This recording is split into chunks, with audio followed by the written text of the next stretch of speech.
Belakangan ini masyarakat Indonesia sedang dihebohkan oleh salah satu kebijakan yang dibuat oleh Bapak Menteri SDM, yaitu Bapak Bahlil Lahdalia, yang mana di dalamnya terdapat regulasi wajib E10, yang mana itu artinya adalah setiap BBM di Pertamina akan diberikan campuran etanol sebanyak 10%. Dan pernyataan ini sudah disetujui oleh Bapak Prabowo Subianto, yaitu Bapak Presiden kita. Dan tentunya pernyataan ini atau kebijakan ini ditentang oleh banyak masyarakat dan juga menjadi kontroversi karena banyak orang yang khawatir akan dampaknya terhadap kendaraan mereka. Jadi saya Edward Andreas Hadi dari Sekolah SMP Santa Laurencia, dan saya mengatakan bahwa keputusan ini sangat-sangat ceroboh. Meskipun tujuan pemerintah sangat baik, yaitu mengurangi impor BBM dari luar negeri, mengurangi dampak BBM fosil, dan juga mendukung energi hijau, tetapi menurut saya keputusan ini dibuat dengan sangat-sangat tergesa-gesa dan tanpa pemikiran yang panjang. Seharusnya pemerintah memikirkan terlebih dahulu dampaknya terhadap masyarakat Indonesia, dan juga apakah kendaraan di Indonesia sudah mumpuni untuk diberikan campuran etanol sebanyak itu, dan juga seharusnya pemerintah melakukan uji coba yang lebih mendalam terhadap kebijakan ini. Dari sisi sosial, keputusan ini membuat banyak keresahan di tengah masyarakat Indonesia karena keputusan ini akan menghasilkan campuran etanol yang sangat tinggi di setiap BBM di Pertamina tanpa memberikan pilihan yang lain untuk masyarakat.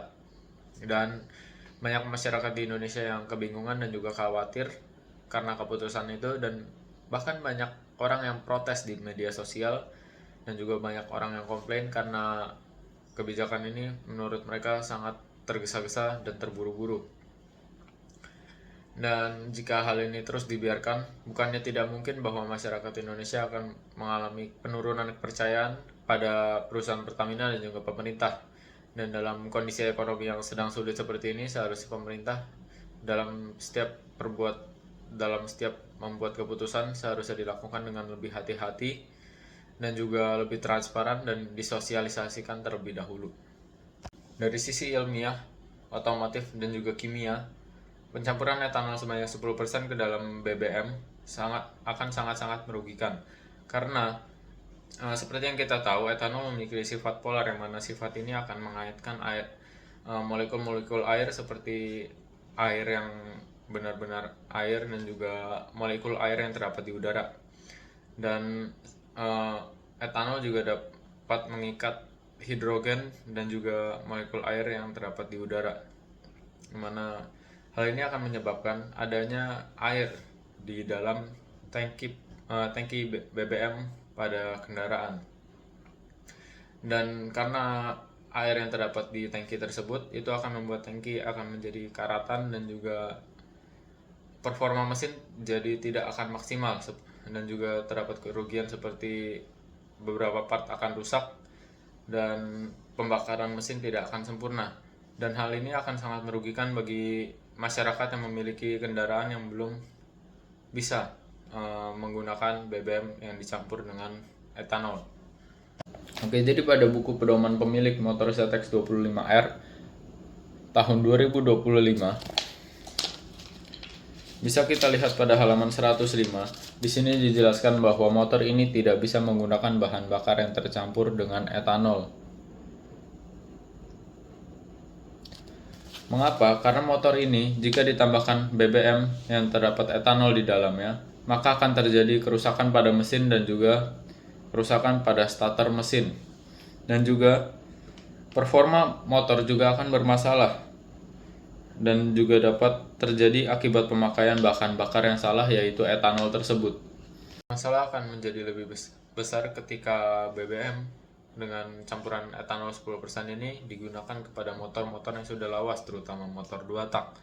Seperti yang kita tahu, motor 2 tak menggunakan campuran oli samping ke dalam bahan bakarnya, yang mana jika motor 2 tak ini menggunakan BBM yang memiliki campuran etanol, maka etanol tersebut akan melarutkan oli samping dan membuat proses pembakaran atau proses kerja mesin akan tidak sempurna, dan juga akan terjadi aus dan juga baret terhadap piston dan juga dinding dari silinder, dan hal ini akan sangat-sangat merugikan. Dan juga kendaraan dua tak ini masih banyak digunakan oleh masyarakat Indonesia, yang mana artinya jika BBM dengan campuran etanol ini digunakan oleh mereka, maka akan terjadi kerusakan massal pada kendaraan-kendaraan lawas atau kendaraan-kendaraan dua tak yang ada di Indonesia.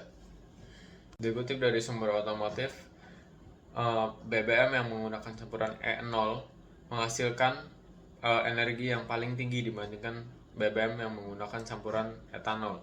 Semakin tinggi campuran etanol yang diberikan kepada BBM, maka akan semakin menurun pula energi yang dihasilkan dari BBM tersebut. Selain itu, terdapat pengulas otomotif yang sudah berpengalaman dan juga sangat profesional, yaitu Bapak Fitra Eri, di mana di videonya yang berada di YouTube, yang menjelaskan bahwa E10 ini sangat aman digunakan bila dikonsumsi oleh kendaraan yang tepat, yaitu kendaraan yang bisa mengonsumsi campuran BBM dengan campuran etanol. Tetapi ini akan menjadi masalah jika kendaraan yang mengonsumsi BBM yang dicampur etanol tersebut tidak memadai atau tidak bisa mengonsumsi etanol tersebut. Nah, dan yang mana seperti yang kita ketahui, kendaraan di Indonesia banyak yang belum bisa mengonsumsi campuran etanol 10% tersebut, yang mana ini akan menjadi masalah besar yang akan dihadapi oleh masyarakat di Indonesia. Dari sisi kebijakan publik, pemerintah kurang menerapkan prinsip penerimaan masyarakat, yang mana dalam teori kebijakan yang baik seharusnya setiap keputusan besar yang dibuat oleh pemerintah seharusnya dilakukan uji coba terlebih dahulu di daerah-daerah sebelum melaksanakan kebijakan tersebut dengan skala nasional. Dan juga pemerintah seharusnya melibatkan ahli otomotif, ahli akademis, dan juga perwakilan masyarakat agar setiap keputusan yang dibuat dapat diterima oleh semua pihak, dan tanpa melewati proses-proses tersebut, setiap keputusan yang dibuat atau kebijakan yang dibuat akan berdampak negatif kepada masyarakat dan juga akan terlihat sangat terburu-buru atau tergesa-gesa. Sebagai solusi, saya menyarankan di setiap SPBU Pertamina disediakan dua pilihan opsi jenis BBM, yaitu BBM E0 dan juga BBM E10. Dengan begitu masyarakat tetap diberikan opsi pilihan dan masyarakat akan menyesuaikan dengan spek kendaraan mereka. Dan solusi ini sudah diterapkan oleh banyak negara maju, dan hal ini terbukti efektif karena tidak ada paksaan dari sisi masyarakat, dan juga hal ini dapat membuat masyarakat menjadi lebih tenang dan juga tidak gelisah dan kebingungan jika kendaraannya belum siap untuk menggunakan BBM dengan campuran etanol yang setinggi itu. Dan pemerintah seharusnya memberikan edukasi kepada masyarakat tentang apa kelebihan dan kekurangan etanol jika dicampurkan ke dalam BBM. Sebagai pelajar yang peduli dengan isu lingkungan dan juga teknologi, saya berharap bahwa pemerintah dapat membuat kebijakan dengan lebih berhati-hati dan juga lebih bijak. Memang tujuan pemerintah sangat baik, yaitu untuk mengurangi impor BBM dari luar negeri dan juga membuat Indonesia lebih ramah lingkungan. Tetapi ini juga harus disertai dengan kematangan masyarakat dan juga kematangan infrastruktur. Dan semoga kedepannya Menteri SDM dapat membuat kebijakan yang lebih baik lagi dan tidak meresahkan masyarakat, tetapi justru membuat perubahan yang sangat baik kepada masyarakat di Indonesia. Terima kasih.